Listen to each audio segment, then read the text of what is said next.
cordial saludo. Mi nombre es Yuleima Palomino. Soy estudiante de la Universidad Nacional Abierta y a Distancia, UNAD. Hoy en el día, en el marco de las actividades académicas del curso Modelos de Intervención en Psicología, pertenecientes al programa de Psicología de la Universidad Nacional Abierta y a Distancia, UNAD, se realiza la presente entrevista semiestructurada con fines estrictamente formativos.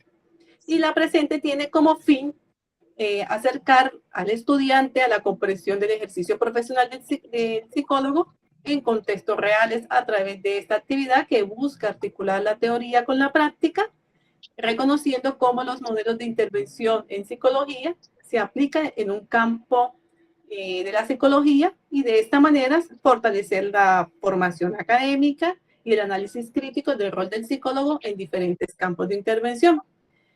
Entonces, la intervención en psicología consiste en la aplicación de principios y técnicas las cuales orientan al actuar del profesional en psicología. Y en este sentido, pues los campos de intervención en psicología permiten ese abordaje de las diferentes problemáticas humanas desde perspectivas específicas, tales como la psicología clínica, la psicología educativa, la organizacional, la social y la comunitaria, entre otras. Y cada uno de estos campos pues se apoya en modelos de intervención que orientan la práctica profesional, estableciendo esos lineamientos teóricos, esas estrategias metodológicas, esas herramientas de actuación psicológica. Y por lo tanto, los modelos de intervención constituyen un elemento fundamental en la formación del psicólogo, facilitando esa articulación teórica y práctica, permitiendo esa comprensión profunda de las dinámicas humanas en distintos contextos y promoviendo esa intervención que sea pertinente y ética. Entonces, la presente entrevista tiene como fin ese análisis de esos modelos de intervención en psicología. Y como segundo, pues vamos a leer, antes de empezar la entrevista, vamos a leer el consentimiento informado.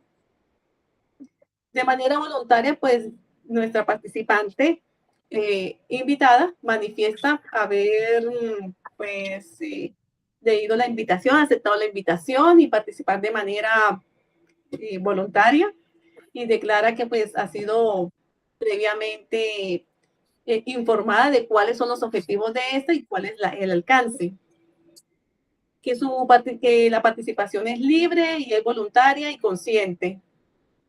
Se autoriza la grabación y el audio durante esta entrevista, y el uso de esta información es recolectada con fines académicos, garantizando la confidencialidad y el manejo ético dentro del desarrollo de esta misma. ¿Aceptas? Acepto. A continuación, haremos nuestra breve entrevista y quisiera que nuestra invitada pues se presente y nos comente su experiencia laboral. Bueno, muchísimas gracias por esta invitación. Me presento entonces a continuación. Mi nombre es Sofía Rivaldo, soy psicóloga, egresada de la Universidad Pontificia Bolivariana. He trabajado por más de 10 años en el área organizacional, con un enfoque en recursos humanos, pero con un nivel de expertise de mayor profundidad en lo que tiene que ver con procesos de reclutamiento y selección de personal para compañías multinacionales, digamos que tanto a nivel latinoamericano, el Caribe y también a nivel global. He tenido la oportunidad de trabajar para diferentes industrias de diferentes sectores y pues eso ha sido sumamente enriquecedor para toda, obviamente, la trayectoria profesional.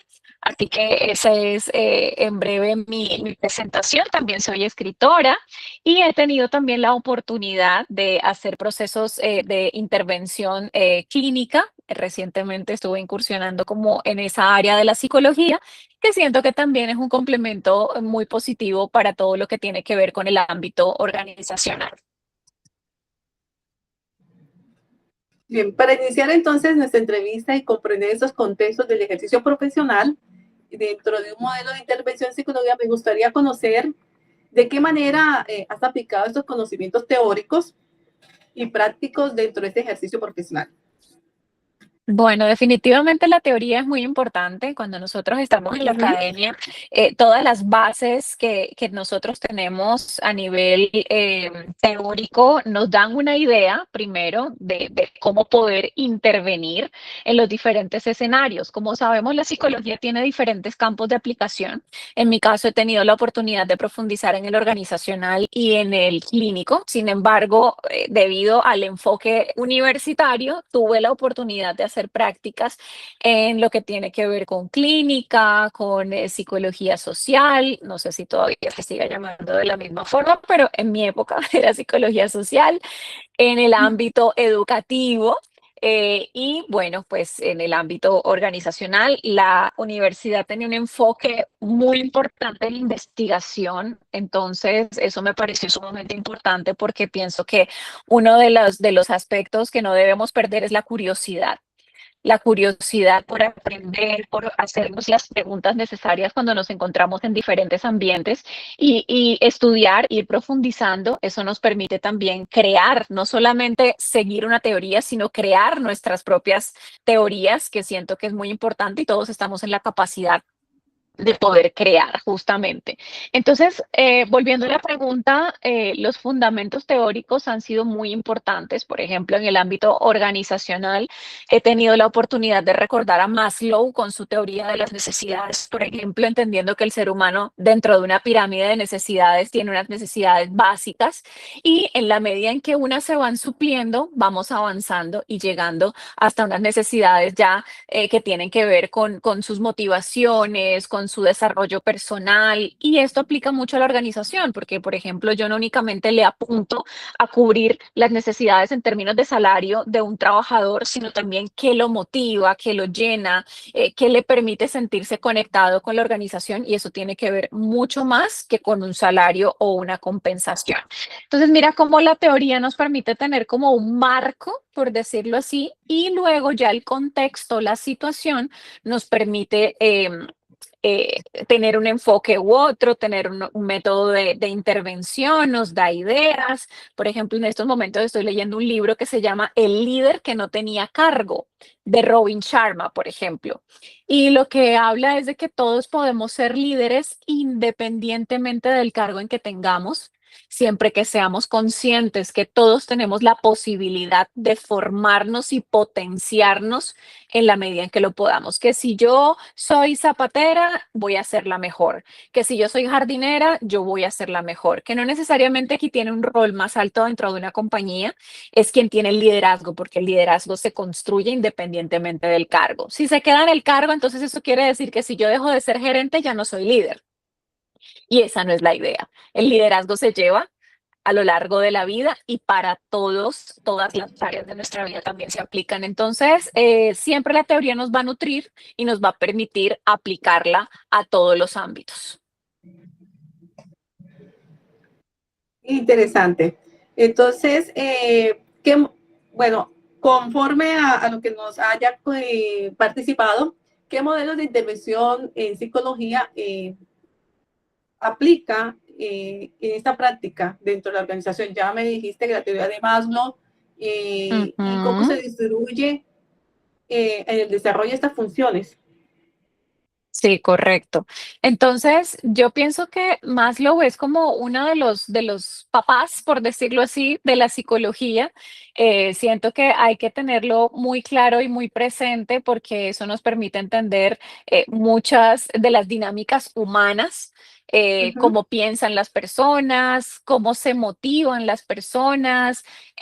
Yo pienso que también podemos traer aquí digamos que algunos puntos a destacar, como por ejemplo Bandura, Albert Bandura, con su modelo de aprendizaje por modelamiento. Siento que esto tiene que ver mucho, por ejemplo, con el liderazgo. Nosotros hablamos de un liderazgo transformacional, en donde el líder a través de su comportamiento es el ejemplo para los empleados de una compañía, entonces también es por modelamiento, o sea, yo veo tu comportamiento y me inspiras a hacer lo mismo, entonces también entendemos cómo los seres humanos funcionamos también de esa manera. A veces también podemos traer aquí, por ejemplo, lo que es la teoría de las masas, cuando hablamos de que un grupo de personas se movilizan o se mueven en función de un gusto, se sienten parte de una comunidad, de un grupo, funcionan y actúan de la misma forma. Por ejemplo, cuando yo quiero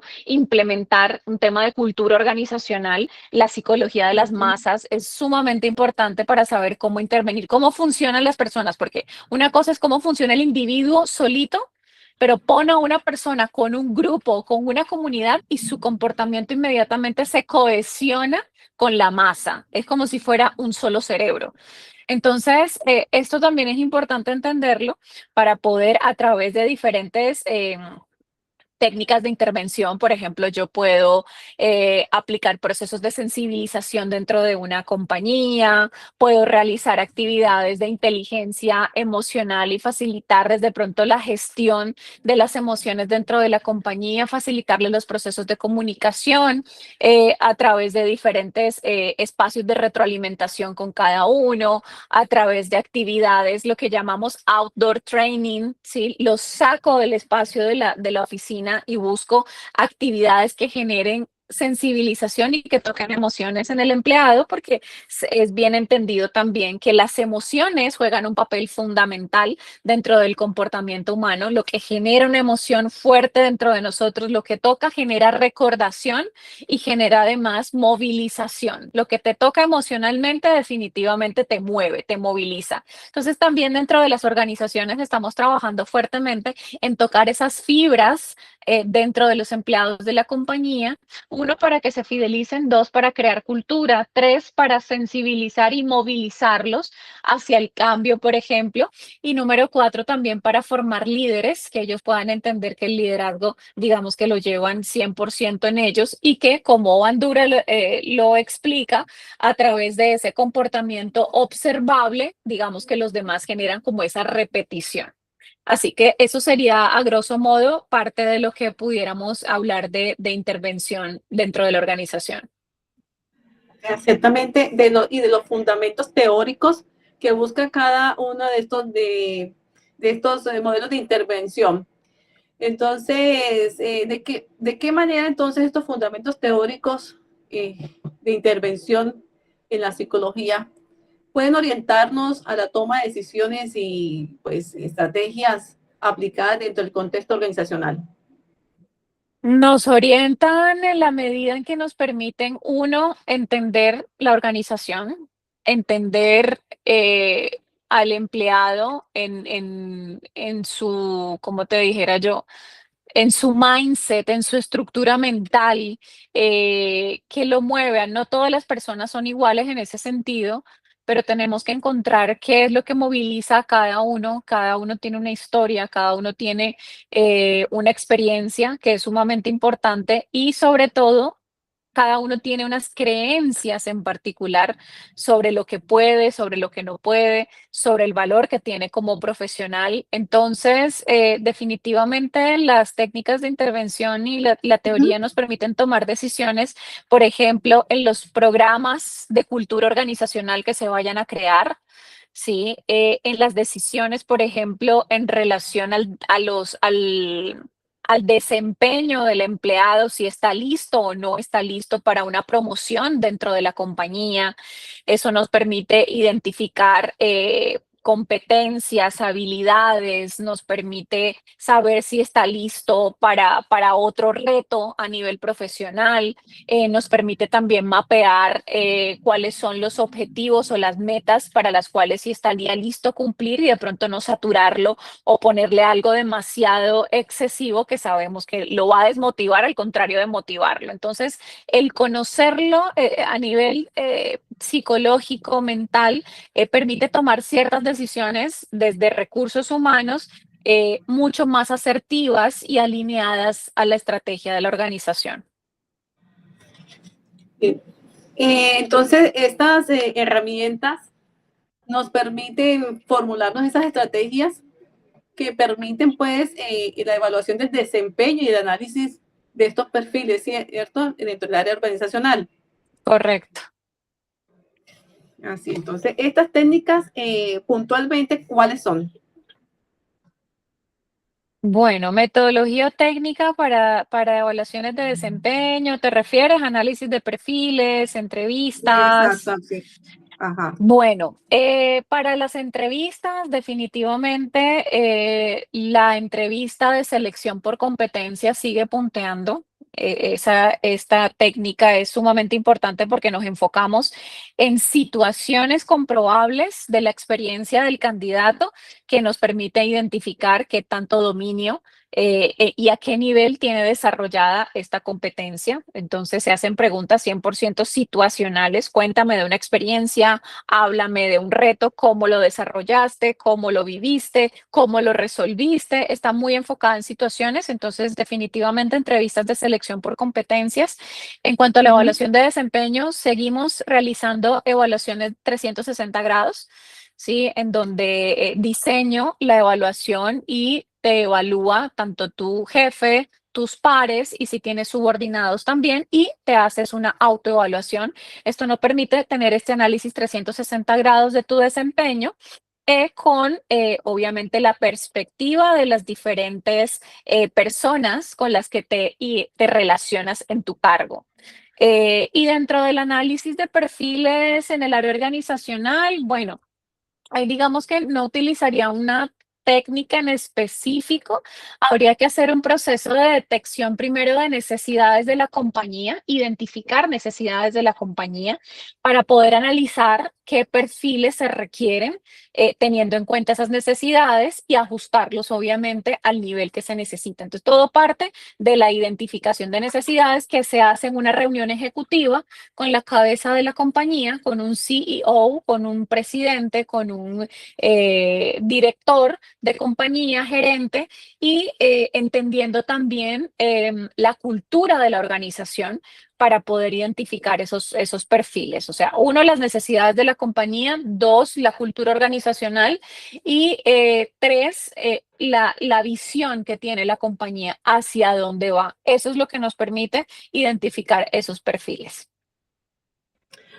Y con base a este aporte tan importante, entonces, ¿consideras importante que los psicólogos de formación desarrollemos estos conocimientos sólidos sobre los modelos de intervención? Sí, considero que es importante. La teoría, digamos que nos da un fundamento, pero definitivamente voy a decir una frase y es que la experiencia Ujú. no se improvisa. Digamos que lo que te da la experiencia, eso no lo da la academia. Yo siento que la academia debe cada vez más eh, poner a los estudiantes en escenarios realistas, con situaciones reales de compañías, mucho ejemplo. Esto es lo que funciona en esta empresa, esto es lo que funciona en otra, más que de pronto utilizar libros de psicología que a lo mejor tienen muchos años, que hay algunos que todavía los nombramos, como te mencionaba al principio, un Maslow, un Bandura, que no va a desaparecer teóricamente de nuestra mente, pero definitivamente escenarios realistas de situaciones reales, tanto en lo organizacional como qué está pasando en lo clínico, qué pasa con la salud mental en estos momentos, cómo influencian, por ejemplo, la inteligencia artificial y la tecnología en estos momentos, cómo ha cambiado al ser humano y cómo ha llevado incluso a las organizaciones a tener que adaptarse a nuevos escenarios. Y eso no está escrito en ningún libro. ¿Sí? Apenas en estos momentos se está construyendo la teoría alrededor de la transformación que han sufrido las compañías con el tema de incluso después de la pandemia, que tuvimos que abrazar mucho más la tecnología, el desarrollo de aplicaciones que facilitaran el trabajo remoto. Entonces, hay cosas que todavía están en construcción, ¿sí? Y que pienso que el llamado a la academia es atraer el escenario más realista posible para que los estudiantes puedan pensar, no repetir lo que ya está, sino pensar y crear soluciones en relación a las necesidades del ser humano en estos momentos en las organizaciones. Ok. Entonces, ya me habías hablado y comprendí que todo esto, o digamos, has avanzado como en un trabajo interdisciplinario en alguna ocasión, o sea, Ujú, ¿te ha 100%, permitido? 100%. Ujú. En recursos humanos, nosotros definitivamente trabajamos de manera interdisciplinaria. En nuestro ejercicio profesional siempre estamos trabajando de la mano, por ejemplo, con el área de la salud, médicos. Nosotros los psicólogos también trabajamos de la mano con psiquiatras. En el caso en que identifiquemos algunas patologías o trastornos que requieran un acompañamiento desde psiquiatría.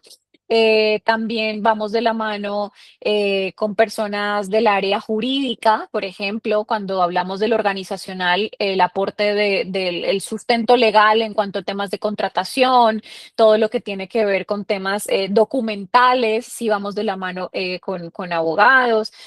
Trabajamos en algunas compañías, dependiendo de la naturaleza de la compañía, con enfermeros, deportólogos, fisiatras.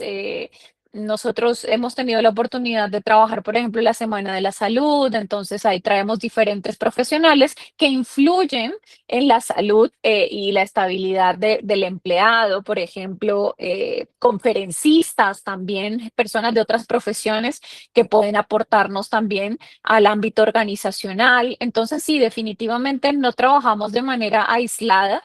Siempre buscamos complementar el ejercicio de nuestra profesión con el aporte de otros profesionales. De otros tipos, sí. Entonces, ¿qué acciones de acompañamiento y bienestar o intervención psicosocial consideras que son fundamentales para fortalecer ese desarrollo humano? O sea, de las tantas que has tenido de pronto, que has podido tú desarrollar en tu experiencia, ¿cuál de ellas es de pronto la que tiene como un poquito más eh, de aplicación, se puede decir? Acciones, de pronto, ¿qué acciones han sido importantes? En el, Sí, acciones de acompañamiento, bienestar o intervención psicosocial considera fundamentales para fortalecer el desarrollo humano y las relaciones laborales dentro del contexto organizacional. bueno, De las acciones acciones de ya me hablabas, acompañamiento, sí, de las acciones ya me dime. hablabas de las diferentes teorías, Ujú. interdisciplinar o transdisciplinar. Sí, sí, sí, correcto. Bueno, a ver, definitivamente nosotros en psicología somos los dueños, por ejemplo, del plan de bienestar de la compañía, ¿sí? De todos los empleados de la compañía. El bienestar es Eso es. fundamental y cómo podemos construir el tema de bienestar. Bueno, primero haciendo detección de necesidades, esto siempre lo he hecho, medición del clima organizacional, por ejemplo, aplicando evaluaciones de riesgos psicosociales. Esto va de la mano con el Departamento de Seguridad y Salud en el Trabajo, que hacemos mediciones de riesgo psicosocial. Y también es importante crear planes de acción que nos permitan, con base a esa identificación de los puntos clave, los puntos de mejora dentro de esa evaluación, entonces un plan de bienestar orientado a la persona, a capacitar al empleado, tener en cuenta su contexto familiar y también involucrar a la familia dentro de la organización, que eso también ha hecho parte de los planes de bienestar. ¿Cómo podemos aportar a las diferentes áreas o los diferentes ámbitos en los que se mueve la persona? ¿Qué es un área de interés para el empleado?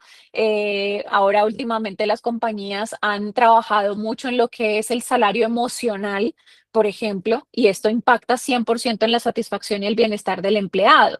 Entonces, ¿qué es el salario emocional? Es todo aquello que no tiene que ver con la compensación a nivel monetaria, pero que sí impacta en ese balance, por ejemplo, vida y trabajo que buscamos que haya con el empleado o contratista dentro de la organización, y también que le permite generar de pronto esos niveles de estabilidad para evitar que la persona tenga niveles de estrés sumamente altos que nos llevan a lo que llamamos el famoso síndrome de burnout, que es el quemado. Sí, es una persona que no tiene ese balance, esa estabilidad, y entonces termina saturándose y convirtiendo sus niveles de estrés en enfermedades crónicas, empiezan a haber ausentismos. Entonces, definitivamente los planes de bienestar le apuntan a que haya esa estabilidad en el empleado, lograr como salud mental y bienestar, y eso traduce en productividad dentro de la organización. Entonces, es hacerle entender a los dueños de la organización qué tan importante es justamente acompañar al empleado, desarrollar planes de bienestar y, como te decía, las evaluaciones de riesgo psicosocial, ¿sí? Todo lo que influye en su bienestar. Si necesita un auxilio de transporte porque la persona vive a 2 horas de la oficina. Hombre, eso es importante que lo sepamos, es el contexto del empleado y cómo la organización le facilita, ¿sí?, al empleado que pueda lograr llegar a su sitio de trabajo entendiendo su contexto psicosocial, ¿no? Eso es importante. Sí. Entonces, lo que te puedo decir es que he sido dueña de planes de bienestar y eso ha sido sumamente benéfico para la organización. Y ya casi para cerrar, en la última sesión, Ujú. estamos en la sesión 4, ética profesional y reconocimiento y recomendaciones para el estudiante en formación y futuro psicólogo. ¿Qué principios éticos entonces consideras que son fundamentales para el ejercicio profesional del psicólogo y en el contexto, en este caso, en el que te ubicas tú, en el campo organizacional? Yo lo aplicaría Ujú, en el contexto de la psicología comunitaria y la psicología social. ujú. Bueno, nosotros estamos regidos por un código de ética. Sí, que de hecho tenemos que tener conocimiento del código de ética del psicólogo. Y ahí habla, digamos que en diferentes contextos, yo te podría decir que en el ámbito organizacional y en todos los ámbitos prima el principio de confidencialidad de la información. Por ejemplo, nosotros que tenemos acceso a información sensible de un empleado o de una persona, no podemos divulgar ningún tipo de información sensible de una persona que nos confíe en un espacio determinado, y que obviamente eso incurra en la desmejora de la persona, en que impacte en su integridad como tal y pues que genere obviamente consecuencias negativas para su vida. Entonces, definitivamente la ética del psicólogo tiene que verse reflejado en esto, la transparencia de sus acciones también. O sea, nosotros como psicólogos tenemos un llamado a ser transparentes en lo que hacemos, a no perjudicar de ninguna manera, porque tenemos, a ver, nosotros tenemos una profesión que nos da un cierto poder. Sí, todas las personas siempre dicen, ay, me está analizando, ¿no? Ya está viendo cosas que yo no estoy viendo.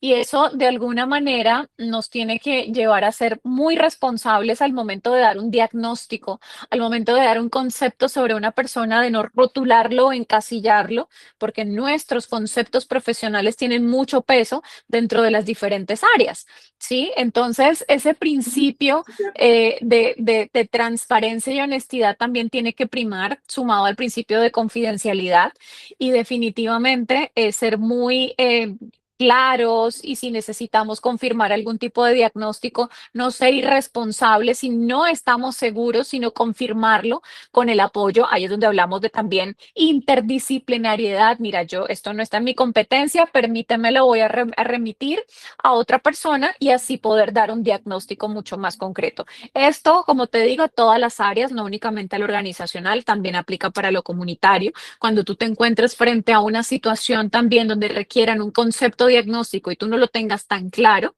eso es importante. O identificar cuándo es necesario utilizar herramientas de evaluación que te permitan darle todavía un sustento más claro a lo que deseas, pues también. Y recuerda que deben ser herramientas validadas, ¿sí? Que no vayan a ser de pronto que se crearon por allá en TikTok o que están por ahí montadas en una página, sino algo que realmente haya estado verificado y que tenga un valor científico importante. Entonces, eso es clave para que nosotros podamos seguir como esos principios éticos tan importantes, ¿no? Y pues la ética hay que aplicarla no solamente a la profesión, sino para la vida. No, Ujú. es. ¿Qué habilidades y competencias o actitudes consideras necesarias para los futuros profesionales en psicología de los diferentes campos de intervención?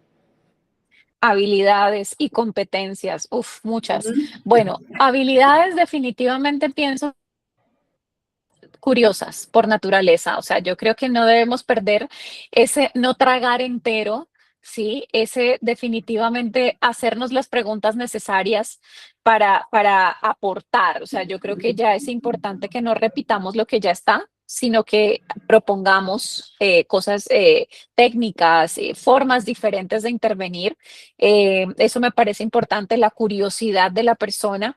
Definitivamente habilidades en la parte de ser, como te dijera yo, tener ojo clínico, desarrollar esa intuición también para poder leer lo que no es tan evidente. O sea, para mí es súper importante también la intuición. O sea, donde tú sientas que algo no encaja, no lo deseches, ¿sí? Asegúrate de trabajar y confiar tanto en ti que donde tú sientas que necesitas profundizar, lo hagas. Muchas veces nosotros dudamos mucho de nosotros, ¿sí? Yo sí pensé, yo sí creía, pero lo dejaste pasar. Entonces, como psicólogos también tenemos un llamado a confiar mucho más en esa intuición que tenemos, en todo ese bagaje, en toda esa cantidad de cosas que hemos estudiado para no dejar de lado una posible intervención de calidad.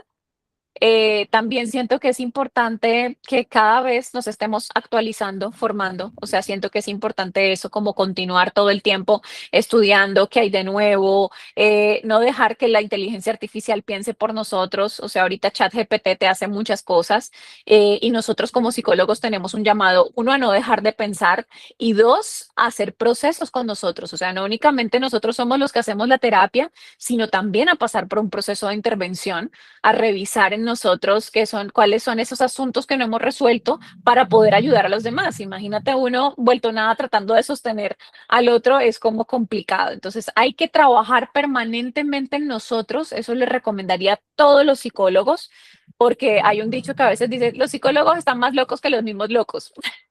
Y es precisamente porque nos hemos encontrado con profesionales de la psicología que desafortunadamente pues no han hecho el trabajo completo, no se han dado a la tarea de pasar por un proceso terapéutico y resulta que terminan reflejando mucho de sus conflictos no resueltos en quienes tienen al frente. Entonces, eso nosotros tenemos que hacerlo, es algo por responsabilidad con nosotros, pero responsabilidad con el mundo. Eso te diría yo que es lo fundamental. Bueno, y para cerrar y última, pues ya se nos agotó el tiempo. Entonces, ¿qué se requiere para desempeñarse uno como un psicólogo en un campo de intervención? ¿Qué se requiere ¿Qué se como requiere para psicólogo en un desempeñarse como campo de psicólogo en un campo de intervención? intervención? ¿Qué te diría yo?